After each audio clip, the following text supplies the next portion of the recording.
Yeah, hi, good evening or good morning to everyone. So thank you for inviting me. So I am filling in for Volcaniacs who couldn't talk today. So I will talk indeed about Vanishing production and quantum detail balance. It's joint work with Noé Kneo, Volcaniacs, and Yann Potra and Claudin Lapillet.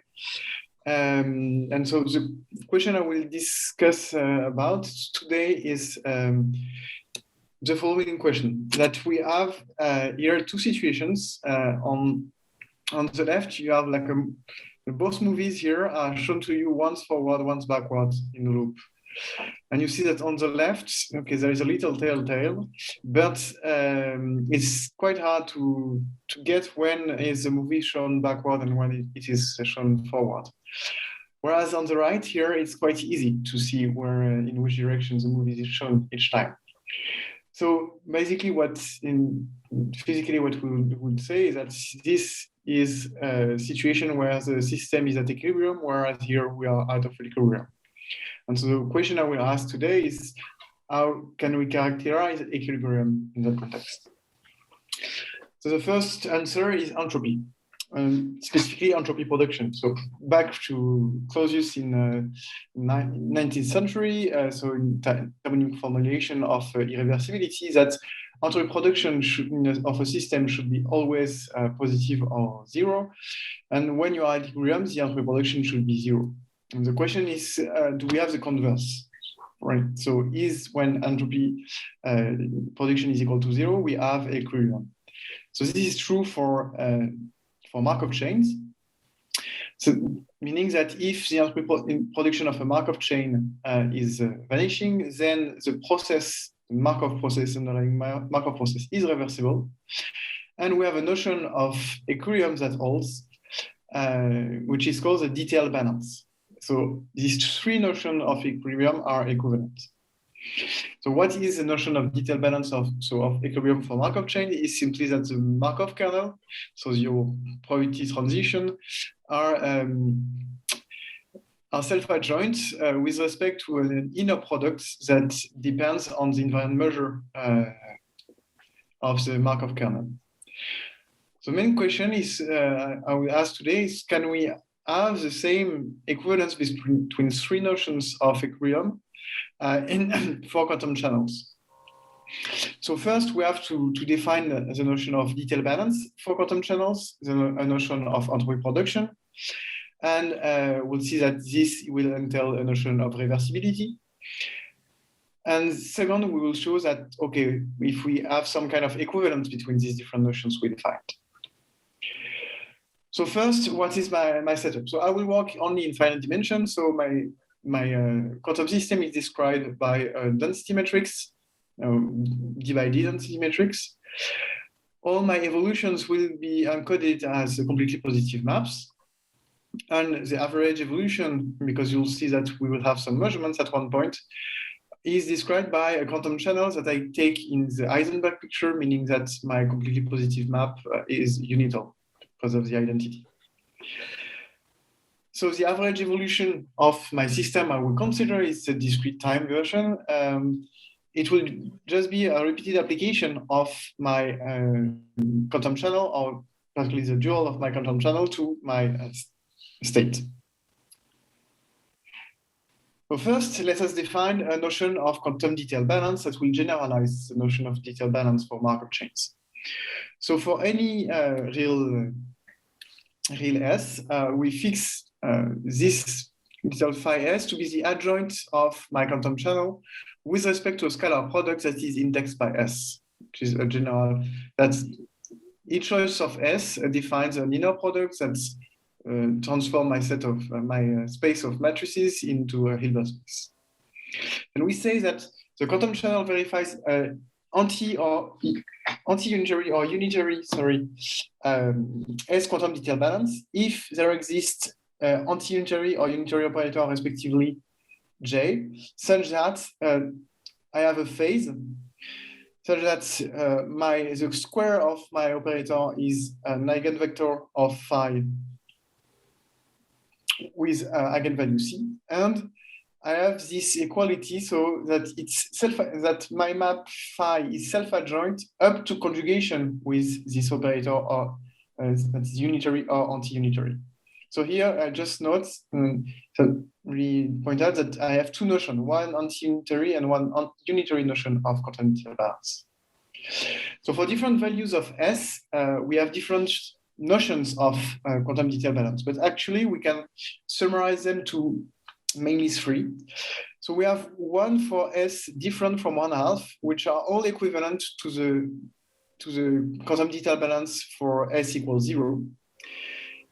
This is a more restrictive version of quantum detail balance. And we have two other interesting notions. The BKM notion of quantum detail balance, that some of you know well. Typically, it's one defined when you integrate this inner product from 0 to 1 with respect to Lebesgue measure. And we have a 1/2 quantum detail balance here. And following some work by Fagnola Humanita mainly, and with some other examples, you can actually show that you have this diagram of inclusions between the different notions of quantum detail balance. So that you see that the 1/2 quantum detail balance and BKM are not comparable, and the 0 QDB implies all other ones. And you'll see that in my talk, the one that will have some importance is this 1/2 quantum detail balance that is also called the KMS quantum detail balance, while this one is called the GNS quantum detail balance. So we have a notion of quantum detail balance, and now we need to define a notion of entropy production and reversibility. And for that, we will introduce measurements and repeated measurements of quantum systems. So this is the schematics for a typical experiment. This is a Nobel Prize winning experiment of Serge Haroche's group. So what happens in this experiment is that some atoms coming out of an oven are just prepared in a given state and then interact with a cavity, with a light trapped into a cavity. And then the atom, the energy level of the atom are measured. And of course, the measurement results are random and depend on the state of the cavity. So what you get in this experiment is a sequence of measurement results that are shown here. So how do we modelize it from a mathematical point of view? There's that measurement is encoded like measurement is encoded and described by an instrument, a quantum instrument. It's just an indexed family of completely positive map that sum up to a quantum channel. And so each A here is actually measurement results that I can see. So it's one of the ones or zero I saw in my previous slide. And phi A, so the completely positive map, encodes the effect of the measurement on the system state. And just like using a base rule, you can compute the rule of update of your state given the measurement A. And if you do this repetition, then you have actually measures on sequence of measurement results that is just obtained by composing the different completely positive maps corresponding to the measurement results and taking the trace with respect to your initial state of your system. So this is the distribution of the data sequence obtained in an experiment. So you can see it here that each A is a frame of your movie, and the probability here is just the probability to obtain one version of your movie during the experiment. These measures are interesting because they have like directly some nice properties. For example, if your quantum channel is irreducible, then the probability measure, is ergodic with respect to the left shift. What is more interesting for us is that it also has an upper quasi-Bernoulli property, meaning that it has this submultiplicativity property.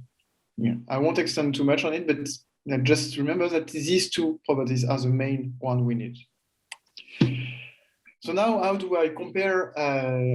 How do I discuss the reversibility of my process? I need to define a reversal of my movie, so a reversal of the measurement results.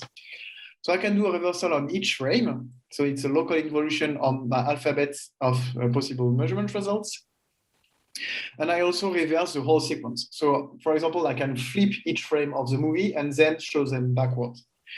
And I define the reverse measure just by looking at the probability of having this reverse sequence in my experiment. What is interesting here is that actually this reversed measure can always be seen as the result of a reversed instrument. This is one of the canonical one, for example, but you can have other ones, but this one is really interesting because it's typically the dual of this quantum. It's it sums up to the dual of my quantum channel up to some unitary or anti-unitary operator.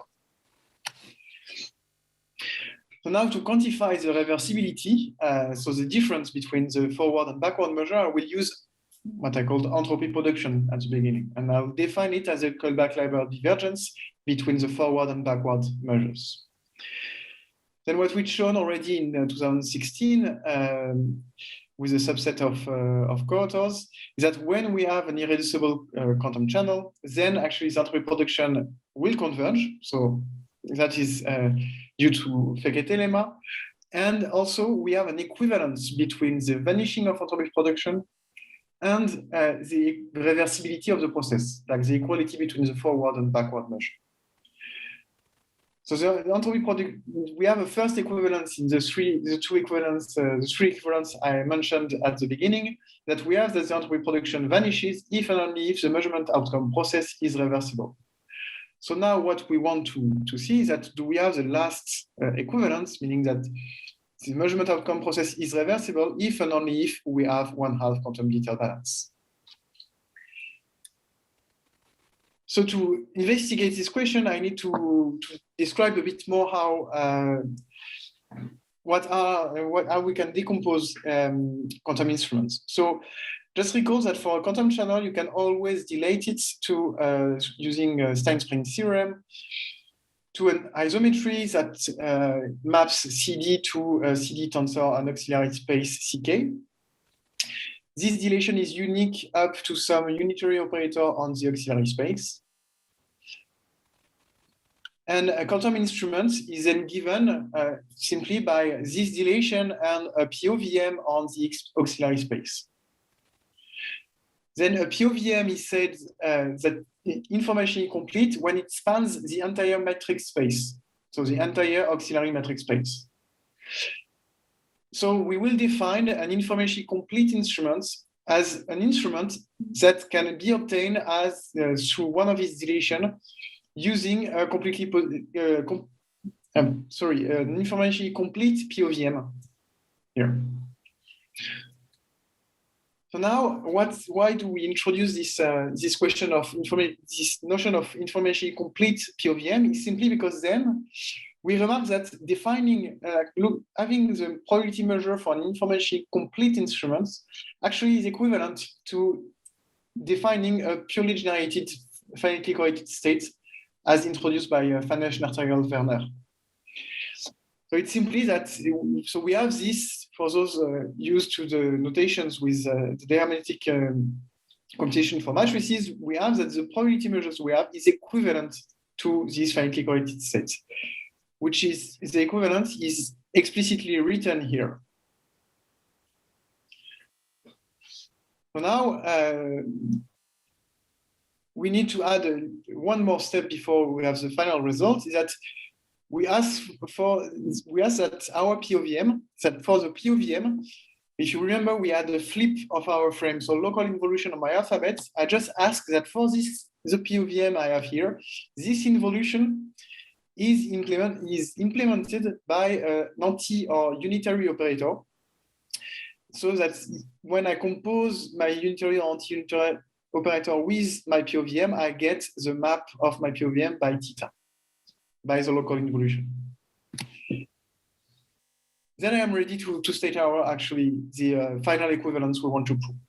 That if we have that psi is irreducible, then we have the following equivalence, that we have 1/2 quantum detail balance for unitary J, so for unitary mapping, if and only if there exists an information complete instrument summing up to our channel, and unitarily implementable local involution theta such that the entropy production is vanishing. So I have my third equivalence.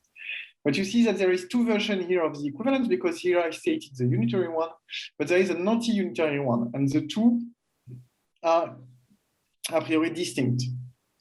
So using an anti-unitary or unitary is quite important.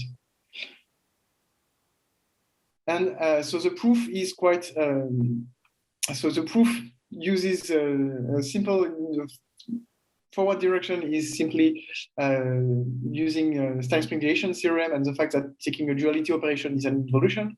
And the opposite is just an improvement on some previous results by Van Essen-Werner in '94, and some like simpler proof given of the same result given by Gutta and QCAS in 2015 on the uniqueness of purely generated FCS.